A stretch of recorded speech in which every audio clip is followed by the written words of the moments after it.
Yeah, it's a hard thing for me to talk about. I mean, so I knew Madame Tamang. I was not close with him, but I knew him. In fact, I was with him several weeks before he really? was, he Oh was my God. assassinated. That must be- yeah. I saw his last press conference, which he gave here. Yeah.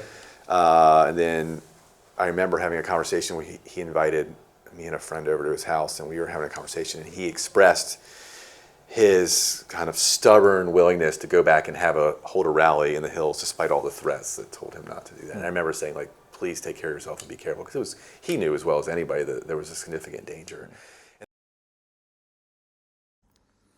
Townsend Middleton is a cultural anthropologist and professor whose work explores the intersections of politics, identity, and history in South Asia.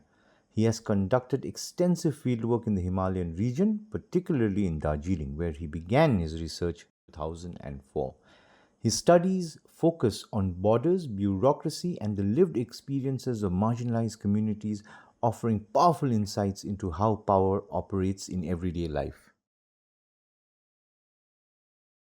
So, most of these guys were there for your lecture as well.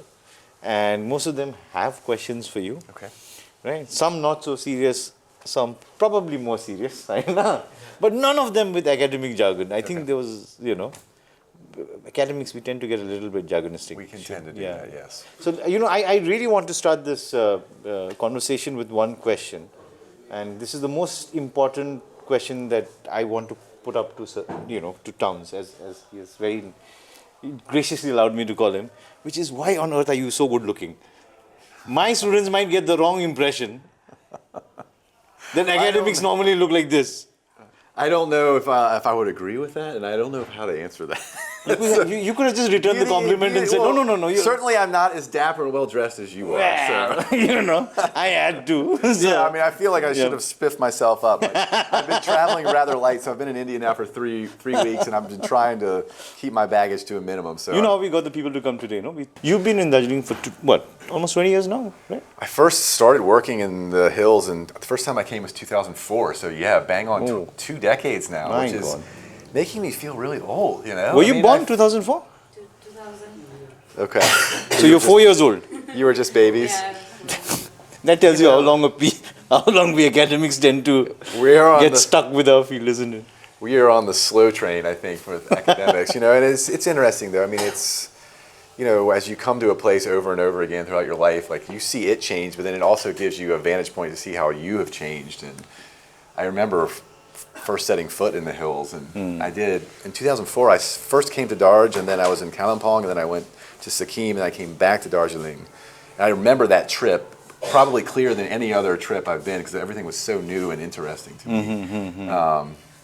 And now I think about my base knowledge of the area and how different my perceptions of what are going on. So it's interesting just to think about how it becomes a point of reflection for both you and in the way you think about the world and the way you study the world, but also just my life. I mean, I was kind of footloose and fancy free when I was in my late 20s, when I was first starting to do this work, and now I've got a career and a family and children, and so you try to evolve as you go. And, I'm sure. So that's always been a challenge, but also a wonderful opportunity. But the thing is, when just talking about this whole journey, in Darjeeling and etc., you've seen a lot of changes which you spoke about today, and perhaps it wasn't the right place for me to ask there, but I'm going to ask it here now. That the political landscape too has gone a little bit of a change, hasn't it? And I felt that that's something that you wanted to talk about. But yeah. I mean, so I'm a political anthropologist, so one of the first things I became interested in was just the political culture of the hills. I mean, and it was very much, particularly when I arrived in 04 or 05, 06, I mean, it was very much in your face. I mean, it was like you couldn't... Yep. Ooh, I remember those days. You couldn't get away from all of like the shows of tribal identity, and it was in the headlines of the news. So fortunately, that was what I wanted to study. Yeah. But if I hadn't wanted to study that, I think I would have still had to have studied that.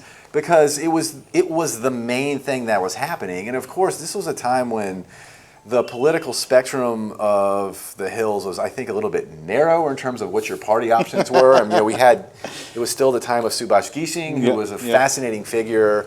And he was getting kind of I don't know if stranger and stranger, but you could see that maybe he was getting old and losing touch with things.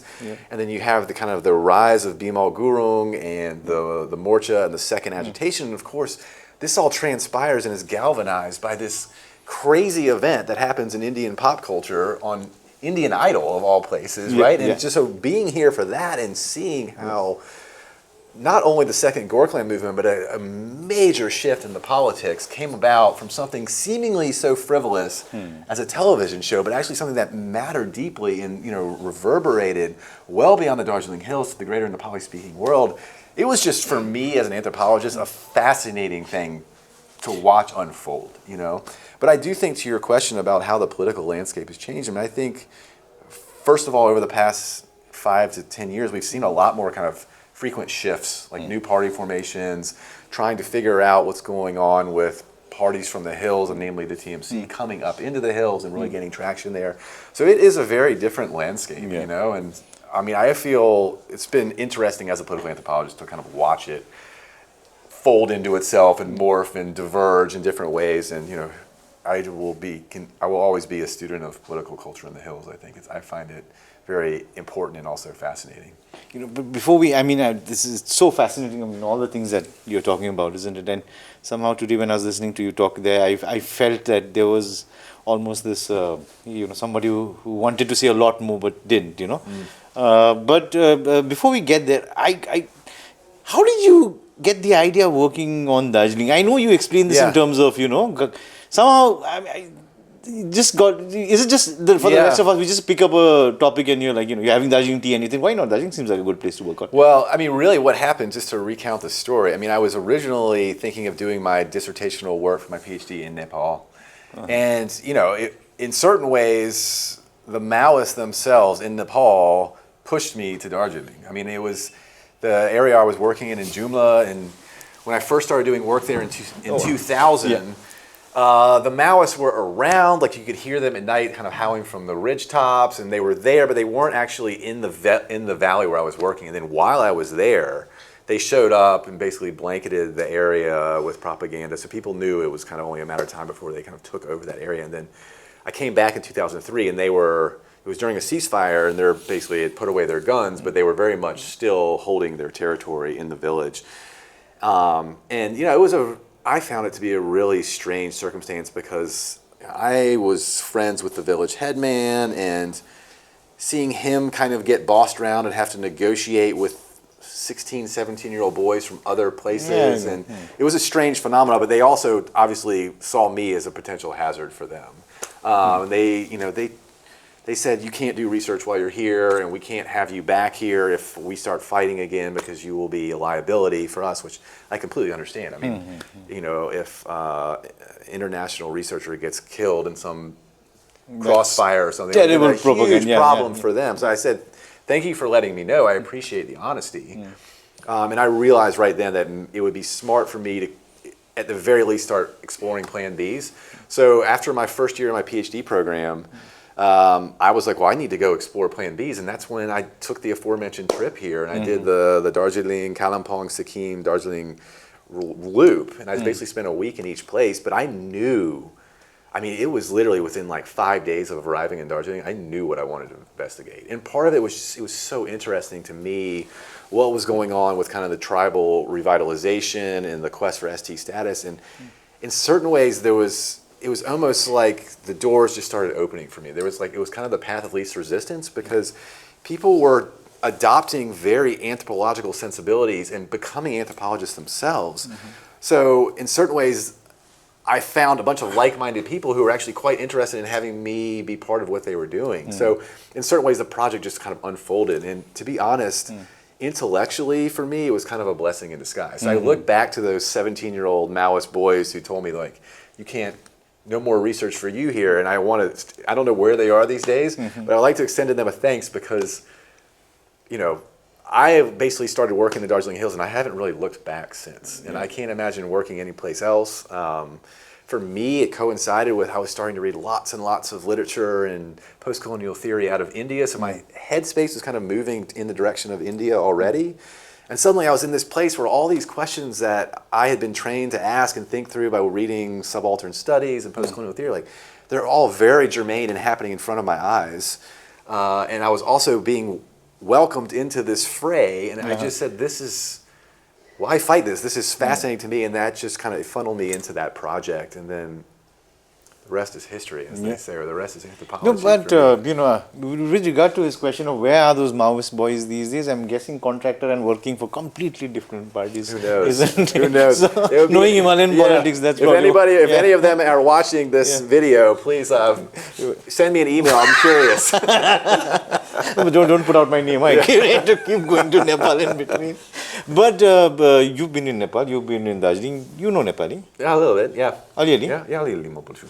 अरे not bad यार हामी अङ्ग्रेजी बोल्नु पर्छ ओइ साला दामी sir Nepali पनि गरौँ के अब Actually, I find it very interesting. He has become a Darjeeling. So what I find, like you are telling, I sit from Nepal to Darjeeling, the Maoist incident, and being living here for more than decades and doing your research, and you have, because we call it like being a Darjeeling, Darjeeling, the local guy. I think you consider yourself that or not? Well, I don't know if I would go that far, and I don't know if I'd be honored enough to have other people call me that. But I try, as an anthropologist, I try to understand things from the local perspective as much as possible. And the fact of the matter is that I have friends, people that almost feel like family to me in the hills, and when I'm in my home country, the United States, like I long to come here, right? I mean, it was very hard for me during the pandemic, just because, like so many people across the world, like I couldn't get to the places and the people that I wanted to see regularly. And for me, the pandemic too also coincided with I had one child right before the pandemic, which is kind of its own kind of lockdown. For those of you who have kids, having a baby, and then the lockdown hit, and then I had another child after kind of the pandemic was starting to wane a little bit. So it's been difficult for me to get back over the past several years. There is a saying in the Nepali, like "Mato ko maya." You understand, right? That the love for your soil. Yes. So I think you find that in yourself, right? Yes, I mean I do. I love the Darjeeling Hills, and it's been one of the great privileges and honors of my life to get to work with the people of the Darjeeling Hills and to be as welcome as I have. Because today I was going through your lectures and listening to you. I find it that you have become a kind of a local pade guy, which we consider ourselves, no? So I think it was really fascinating, and it was really today's session was really like we got to see some different ideas and different lens to which we can see the place. Which being an insider, we're not saying that thing, right? Yeah, and I would say the same thing. I mean, I think this is one aspect of anthropological thinking that is somewhat people have lost some sight of, but I am quite confident that if you all came to my hometown, that you would see things in a way that I couldn't see, right? And I think that's a very interesting way to think about anthropological knowledge, is that obviously anthropologists, we want to learn by working with local communities, but I also think that sometimes by having a slightly different vantage point, maybe we have a different angle on things, and maybe that can reveal new things as well. And for everyone that has opened up their life to me and shared with me the way they understand the world in the Darjeeling Hills, I owe tremendous thanks. I mean, my work would be nothing without that kind of rapport and connection and trust. And it's always a work in progress too. I mean, I think for as much as I was beginning to feel like I knew my way around the political landscape of Darjeeling town, I mean, suddenly I go to the Cinchona plantations and it's just completely different, right? So some of my context that I had created in my first project certainly helped me get some traction in the Cinchona plantations, but the Cinchona plantations are a very different scenario in certain ways. I mean, and then for me as an anthropologist, I went from studying kind of political culture and kind of a classical sense to suddenly talking about plants and chemicals and all this in medicine. I mean, I even occasionally now will think about myself and like I can kind of do some medical anthropology, right? I mean, this is.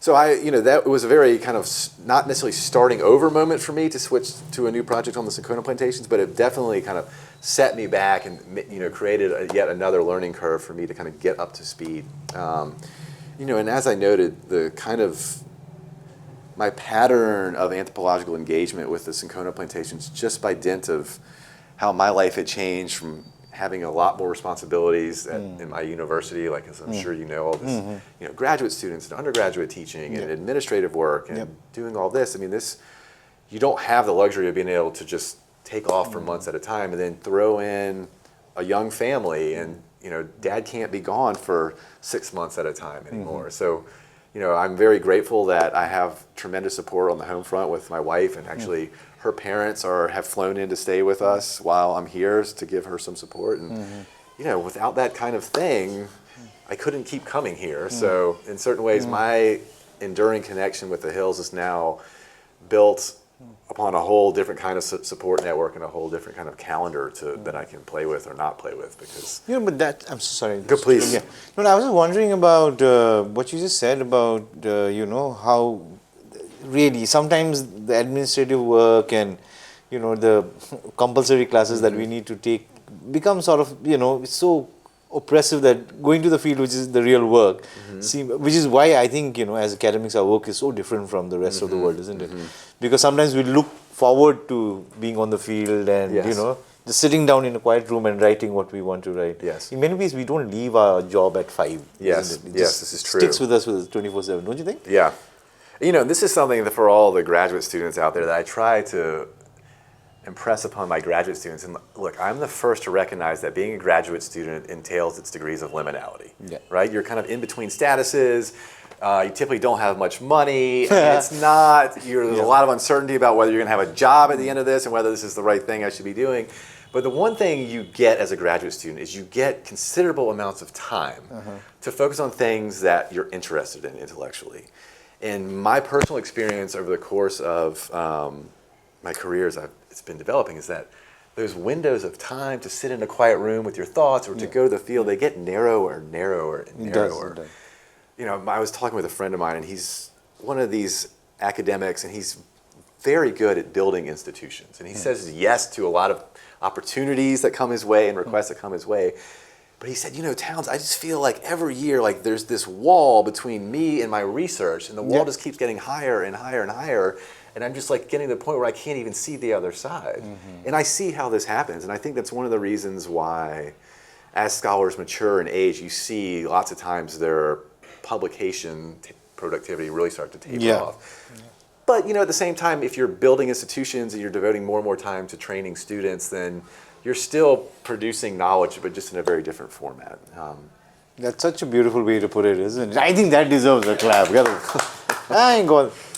Oof, you are almost a poet with your words. I mean, well, having said all that, I really like sitting in a room with my thoughts and doing field work. So I long for a little bit more time. And listen, I should note that the only reason I'm here today, like on this particular day, is because I am on a sabbatical this semester. Oh, okay. So I have this moment of luxury where every 5 years at my university we get a semester off to focus on research and writing, and thank goodness for that, because otherwise I would be teaching. Like I would have been teaching this week and had to be back on campus. So the only reason I'm able to be here right now is because of that. So I'm very grateful to my institution for that. I guess so. The lesson to our younger sort of, you know, colleagues who are just starting off with their PhDs like them is that to take, you know, make use of this opportunity when they don't have too much of responsibility, isn't it?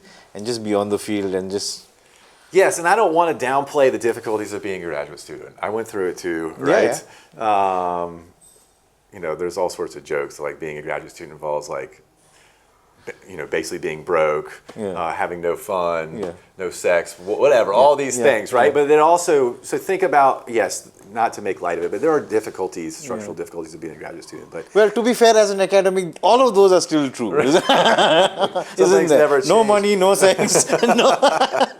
But I really do think that there are, you know, I just ask my students, hey, just appreciate those moments when you do, just the ability to go to a seminar, the ability to like read a book and then go talk with a bunch of other interesting people for an hour and a half about it. Like, you think that that's like what we do as professors all the time, but it's not. That's the nice part of what we do. But like, what about all the reports we have to write and all the committee work we have to do? And there's a lot of other stuff that you don't get saddled with as a graduate student that, you know, just try to appreciate while you've got it, because I think it's a unique time in one's life in a variety of different ways. Yeah, absolutely. May I ask you, where did you stay in Darjeeling?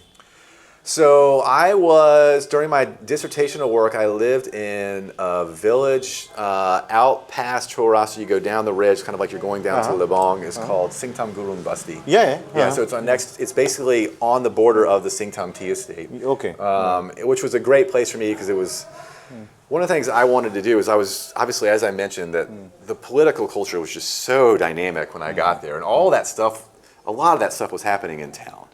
Right? And so all the ethnic association offices I was working with were in town. All the big public demonstrations were happening up in town. But I was very interested to know how those movements for tribal status and revitalization were kind of affecting life for more everyday villagers and just other types of community members. Or how they weren't, right? I mean, maybe they weren't trickling down. So I lived in a village that was about a 45-minute walk away from town, which was perfect because it was just enough distance where you got some real distinction, but it was also a distance that I could cover in the course of a day.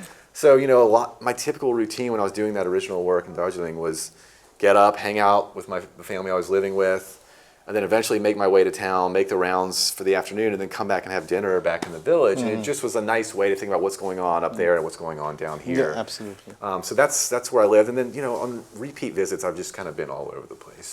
For the Kalimpong book, I was mostly based in Kalimpong for the Cinchona book, just because it's the easiest place to, I can literally ride my cycle to Munsong, which I did. You can get to Mungpu pretty easily. And then we would make trips out to Rongo and stuff. Okay. And, yeah. Well, I stay in Kalimpong at Topkhana. Okay. Are you the weird man who's riding his cycle every day? I'm sorry. If it's been the last couple of weeks, it's been me. Oh, yeah? I've been, Jeez, there's probably small only world, so yeah. many Westerners riding bicycles. Yeah, I know. So I have a cycle there that I've donated to the local mountain biking club, so it's there for anybody to ride. But it's it's something I've always done, and it's pretty cool to be able to do a little bit of ethnography by bike. I know. So that's it's pretty nice. It's a nice way.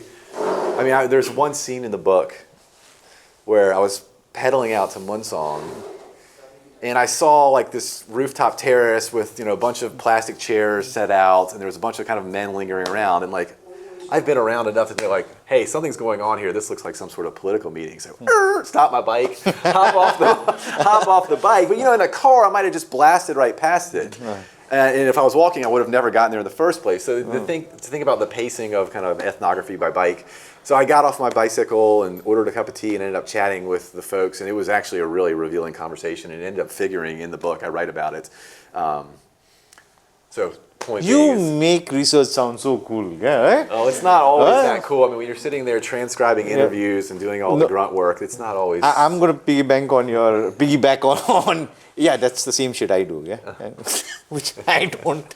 So you know what? Yeah, there's something that I think he was making a statement just before we get to the next section, which is about. I think history through his eyes would be so interesting, isn't it? Darjeeling through your eyes. I'm guessing the next section would be. But there's something that he said that I remember you telling me about how there is a sense of advantage about being who Townsend is. It would be a whole lot different if you and I were asking those questions, isn't it? Exactly. Oh, yeah. Because when we see even in my experience, when I'm doing my field, because I have my research areas in Nepal and Kathmandu Valley, so I'm doing my field there. So when I go for my field there, so I find the kind of a hesitation that is going on within the interview, the respondents. They are saying if in my place some foreigners, some Europeans going there and doing they find it that the most welcoming he's the guy, he's the face. Yes, he's the guru. We can share with him. Yeah. He's the local guy. He might be something like that. So I had experience of that. Yes. So they're very hesitant something like that. So what do you think? Is it a kind of a advantage you're having? Not being us. So being a white man. Yeah. Yeah. Look, I think this is a really important aspect of my own positionality. So I think it absolutely is an advantage in a lot of circumstances. One of the things that I've noticed is that being a white male, particularly from Ivy League university when I was doing my PhD work, and now I'm not an Ivy League university, but still a fairly reputable university. I mean, that comes with a certain amount of clout, and it allows you to move around in various social circumstances in different ways. I mean, like, you know, when, for instance, when I was writing my first book, and the team of anthropologists from the government of West Bengal come up to do their work, like I was able to basically engage them directly, and of course they spotted me right away. I mean, I'm the only white guy around, I'm taller, and then they're like, oh, you're an anthropologist, but also like the fact that I had, you know, for better or worse, like all these associations of me being a Western anthropologist at an Ivy League university, like they were like more open to allowing me to come into their fold, right? So I think it is absolutely, you know, there's a lot of privilege that's involved, and you know, I think it's really important to be very reflexive about that and to think about that. I think it does cut both ways too, right? I mean, there are times when it's not an advantage, right? I mean, there's times when that too. When you realize that your presence is just fundamentally affecting everything you're trying to understand, and that like there's no way to escape that, right? There's no way to see it from there's no way to blend in certain ways. And then, you know, listen, there's also, just to be very frank, I mean, there's been a number of people in my ethnographic past that just never trusted me, right? I mean, it was just, they didn't want to talk with me. And I realized that like the worst thing I could do is to keep asking them to open themselves up, or asking them for interviews or whatever it's going to be. And like, I have to respect that, right? And I don't need to question that too much. And that's absolutely everyone's right?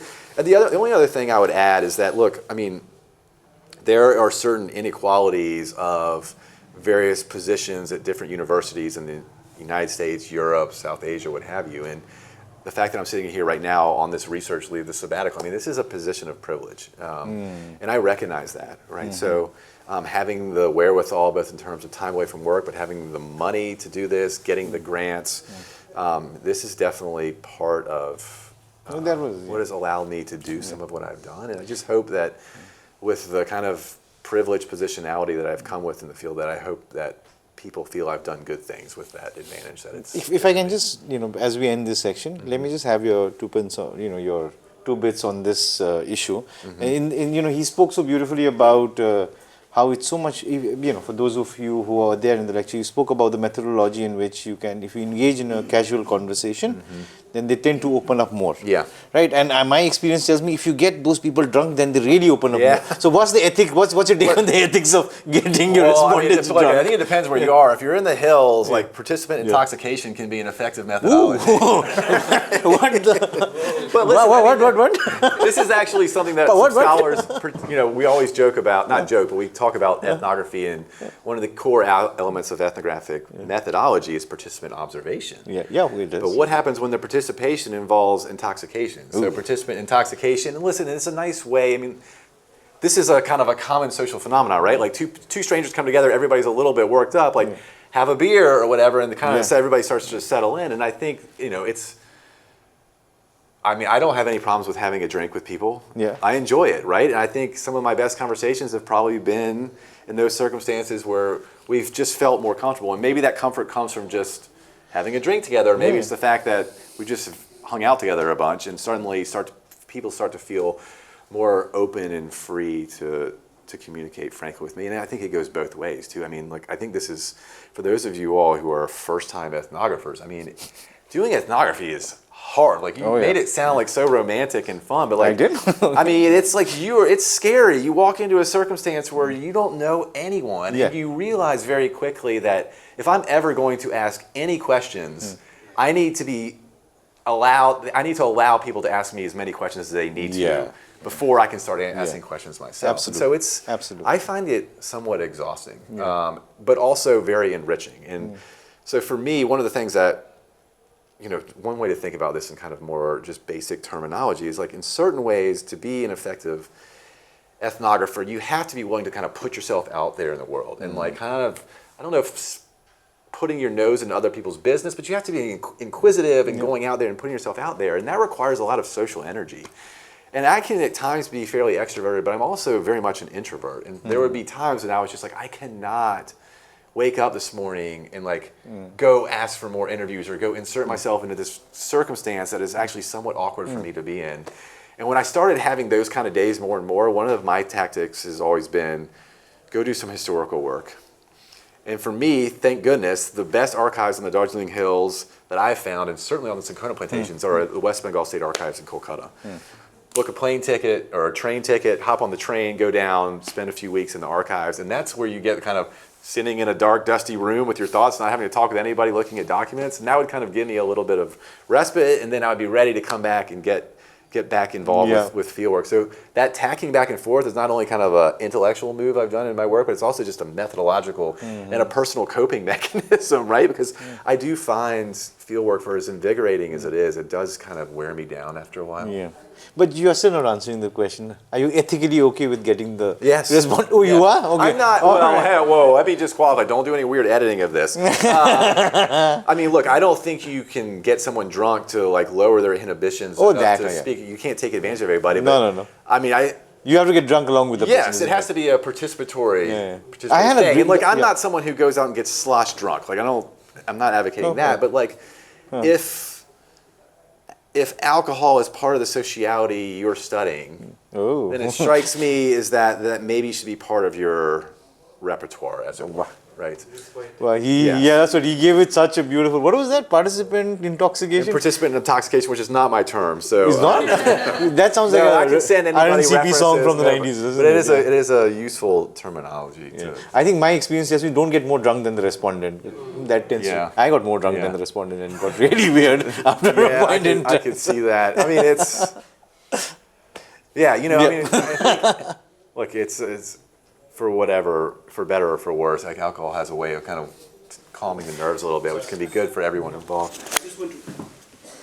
I just want to know about your work, about the Cinchona plantation and all. And if you go to the Cinchona, most of the people's there is a narrative or the discourse in the plantations. The future of the Cinchona is bad.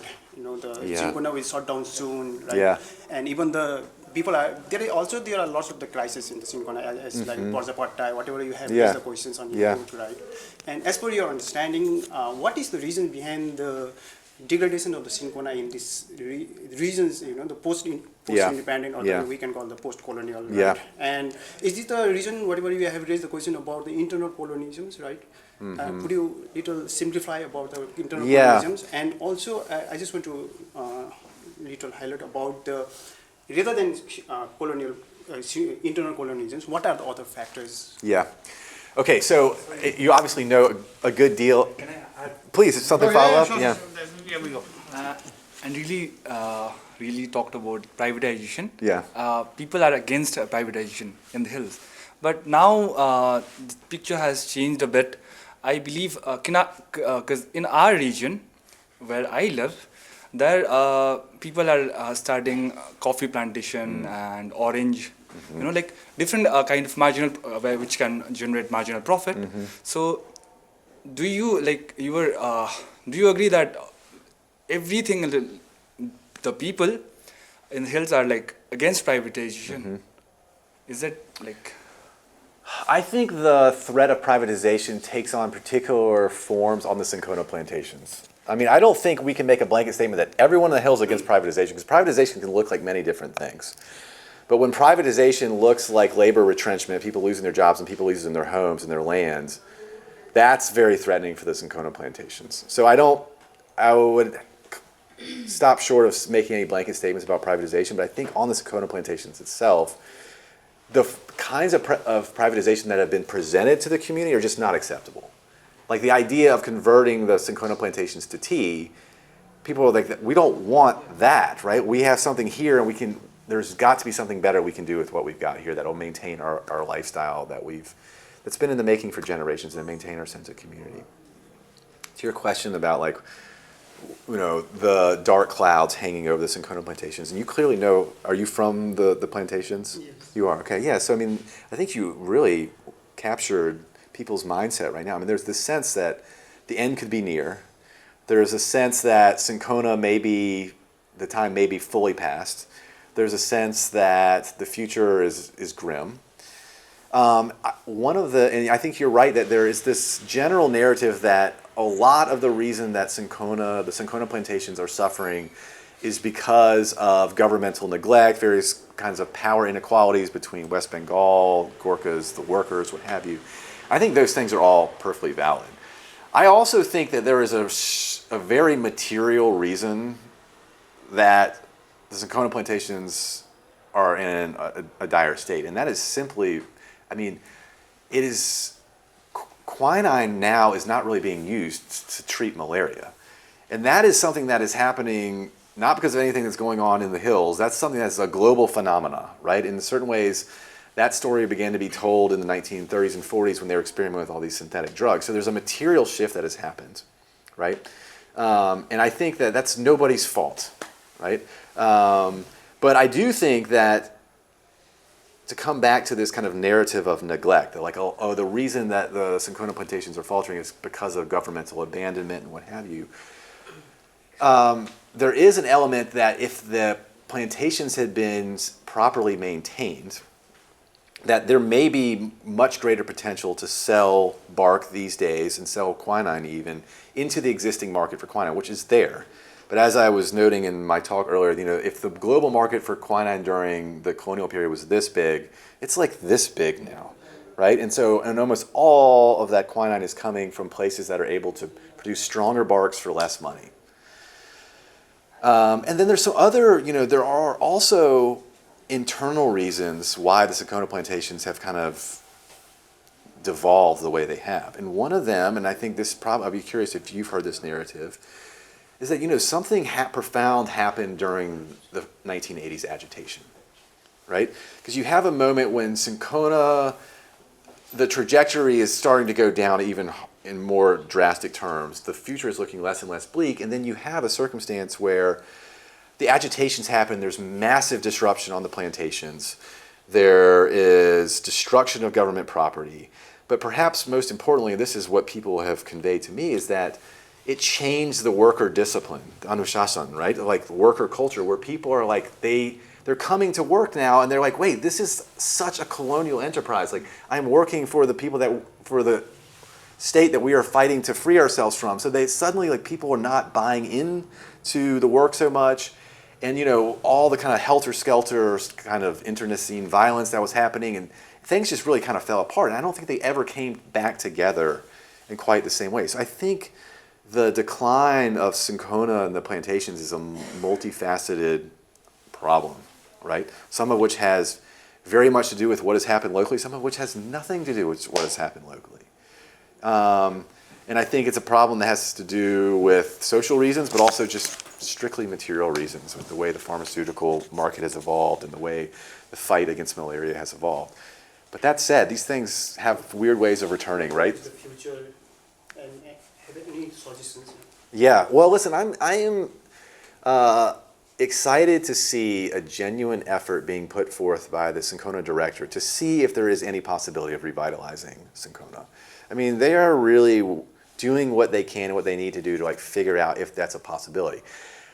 I do think, though, the question is even if they say, okay, we have found trees that produce alkaloid contents of 7-8%, which would allow Darjeeling Cinchona plantations to compete on the global market, presumably. But then you also have the question of how do we grow this?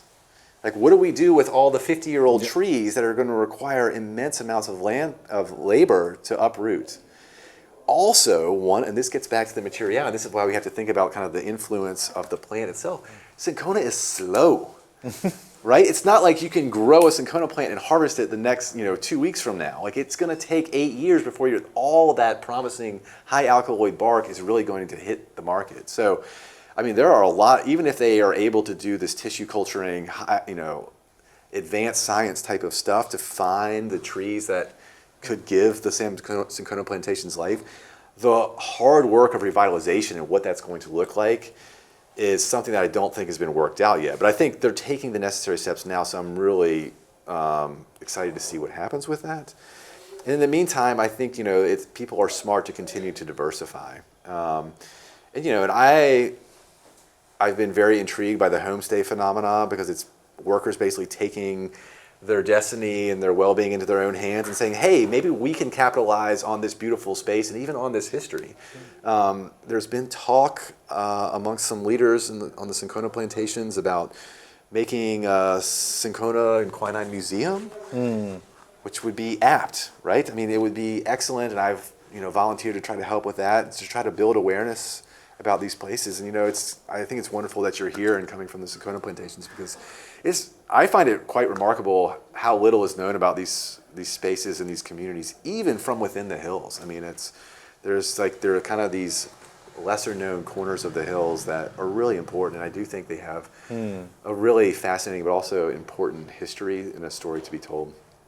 Now as we move on to the end of our session, I was wondering if we could end with history through, or the history of the Darjeeling and Kalimpong hills from your eyes, of what you've seen. What I've seen. Yeah, so 2004, if I can just put it there, 2000, when you come, and I remember my own time in Darjeeling at that point of time, and you mentioned about Indian Idol and Prashant Tamang. Oh my God, I remember making all those phone calls for him.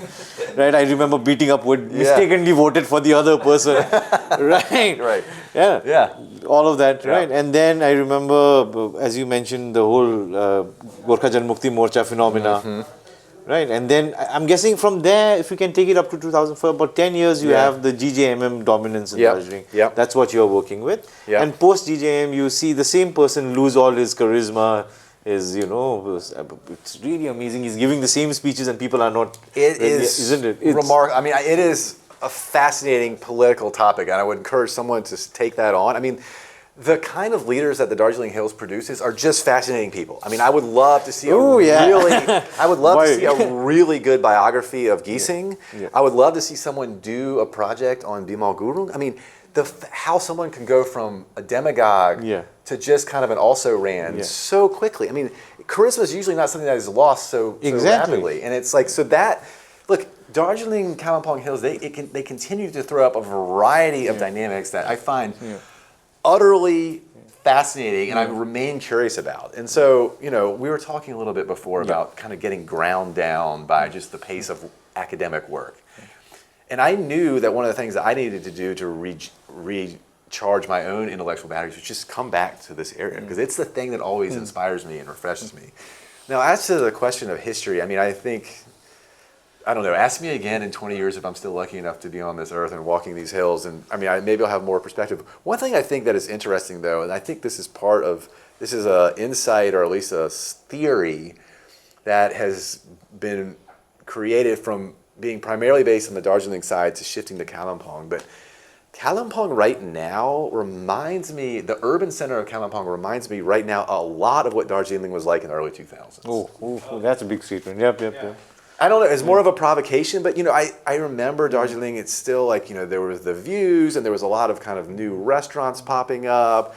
It was starting to get more and more trafficky, but suddenly I'm like, wait, this is now happening in Kalimpong. And I think that the change that Darjeeling has been through over the last decade, I think it can't continue to accelerate so much. On that direction, because I think it's just so crowded and saturated. There's like nowhere else for things to grow.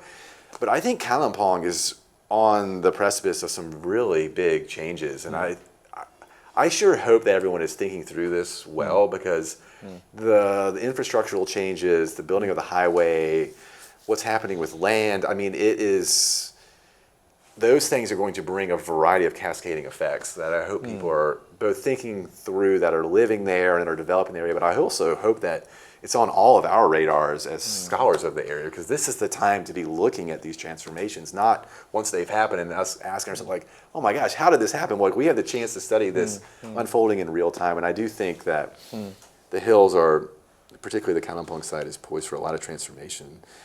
The other thing too, and again, these are kind of from the Jeep type of observations, right? Like, but I just noticed that, I don't know if you all feel this too, but like driving up the Tista, the land just feels really like an open wound right now. I mean, it's the environmental degradation, just what's happened to the river, the Gloff, the road situation, the building of the tunnels, the construction debris everywhere. It's just, it kind of hurts in a way, It really conjures my environmental sympathies for the kind of transformations. And listen, I think that there are some really important connections to be made between what is going on with kind of the extraction of energy and the building of the infrastructure now versus kind of the prior history of colonialism that preceded that. And, you know, we are continuing to see power evolve in particular ways. And I think it's provocative, both from an environmental standpoint, but also from a more anthropological standpoint. You think the next big political movement, I'm just throwing this out there too, you think the next big political movement is going to be environmental based rather than identity based if we continue on this path? Yeah. Maybe. I mean, it would be interesting, because this is not something that is, at least to my knowledge, has been a big thread of the Gorkhaland movement. I mean, Gorkhaland has always been about land, but land is not necessarily the same thing as talking about environment, right? And I'd be curious. Well, look, we know there's been quite a bit of activism. I know some of the folks that were involved with the anti-dam protest a couple decades ago, and you know, unfortunately, those battles were in many ways lost, as we see. I don't know. I mean, this is a really good question. And I am super enthused by the environmental awareness and care of the youth. And I'm just very impressed by kind of the vibrance of the young intellectual culture of the hills. I think You it's, spoke about this, yeah. I think it's great, you know, and I love that it's not, I love that it is an intellectually engaged kind of conversation that people are having, and there's all these initiatives, but it's not academic, right? It's people that are trained, but they're coming back and they're putting their sensibilities and their activism and their resources to work to try to like think through what the problems are, but also forge a better future for the region and its people. So I've been excited by all the young engaged minds that I've been meeting. And is this also one of the reasons that we see less, you've been there when the political violence was at its peak? I'm talking about murders, I'm talking about, you know, well, just intimidation and all of that. Yeah. You see less of that these days, don't you? You know, it's interesting you say that, because I remember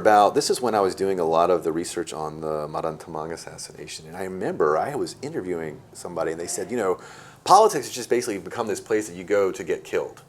And there was this real kind of brain drain away from political engagement. Absolutely. And now I'm seeing with the new generation kind of a new kind of engagement, right? There's a more activist engagement, maybe less so through the typical party politics channels, which I think is actually quite promising. So maybe we're entering into a new era of political engagement that's going to take a slightly different form. And to your question, which I think is really interesting to think about, is like, will the next big political movement be heavily driven by environmental concerns? And you know, looking at the way the landscape is changing, like it seems like that could be a real catalyst for political mobilization and solidarity. You know, I promised to give this fun, but then you brought up the modern Tamang goodness. and your research into it. Yeah. I can't but help but Yeah. ask, you know, what was that research about? If you could just hear a little bit about it. I'll tell you what, I was right next, my house is right next to where he got murdered, which is on, you know Kevin Tools, right? Yeah, sure. It's below that. I was at home that day when the whole, you know, I know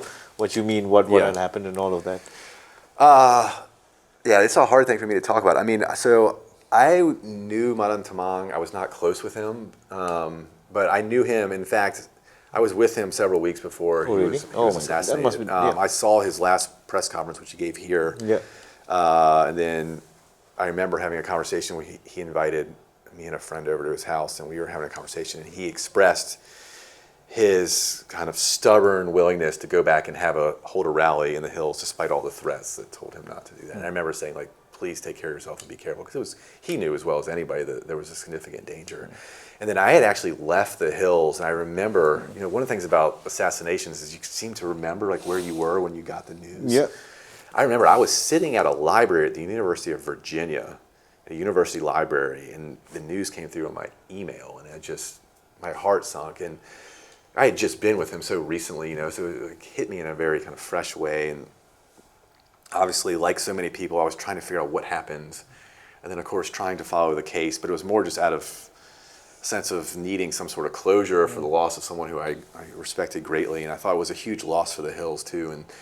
And then what ended up happening was, like, it seemed like every time I came back for follow-up field work for my first book, like something else would happen with the case. Like, you know, it would get resurrected, or someone would get found, or someone would escape. And I was just like, as an anthropologist, like, I should just start taking notes about this. And, you know, one year led to another, and I realized that this case was doing all sorts of political work and was taking on various kind of social lives, as it were. So I thought, hey, maybe I should write about this. So it's not so much about the actual act itself, it's about what happens afterwards. Yeah, exactly. Yeah. You know, and to this day, I think it's the only anthropology of assassination ever attempted. I'm not sure if it was successful or not, but you know, and it was also at a time when there was You increasing. throw around this big. I'm sorry.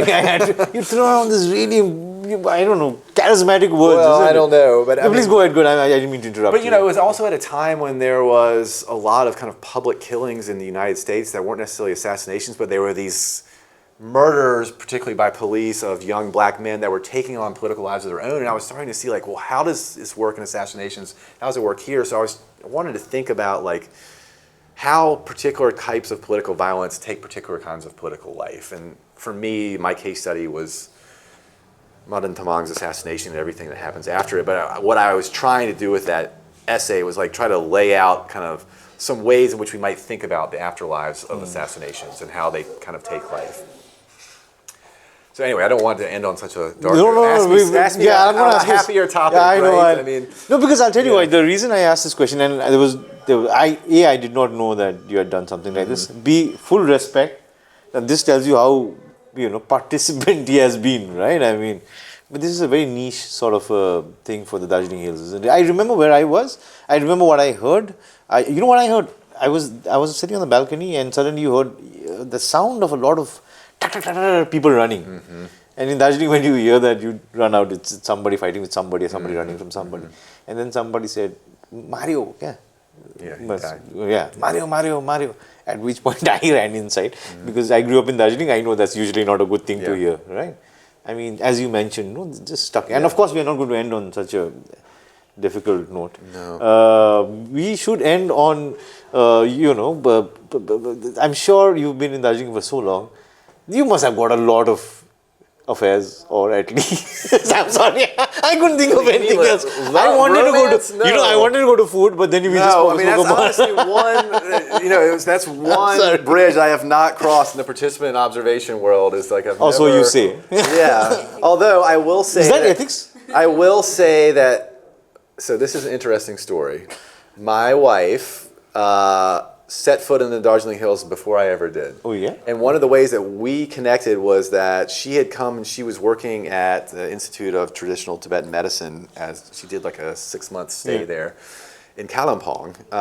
And one of the ways that we first connected, we were both students at the University of Virginia way back in the late 90s, early 2000s. And we connected because we both had shared interest in the Himalayas. Oh. So this is a place that she's been to multiple times, and it's always been a place that we kind of share. Like, I told her I was crossing the Tista, and so she knows what the significance of that was today. I was texting her. And, so the love that I've had in the Darjeeling Hills has been, cultivated with my wife, and so I'm very lucky for that. But it has been a very kind of I think that deserves a... Yeah, it's been a wonderful place for me, and so if she happens to ever listen to this podcast and this video, like... No, the moment you said... She was here first, and she's been supportive of me all along. We get it, you're a loyal husband. Sorry. You're trying to get me in all sorts of trouble. There's no trouble that we got into. I mean... I'll tell you what, I'm sure our friends who are, who didn't have the space to sort of sit in front, but who are equally important to our, program. Guys, do you have any questions? No? Kamal has already asked, guys. Okay. Any questions? I think Boyni can't sit. Please. Yeah. More than a question, I just wanted to add that, all about your Cinchona plantation work. It's something we studied in school. I vaguely remember all what it's treated for. But in spite of me being so near the Cinchona plantation, I really didn't know much about you, whatever you mentioned. So it's been enlightening to listen to you all about, because all the things you spoke about, Prashant Tamang, we were very little. I remember that, Madan Tamang. For me, for us, our generation, it's something past. We don't even remember. It's very, you all spoke about how, you remember what you were doing that day, but then to us, it's distance. I can't even imagine. She's so making us feel very old at this point.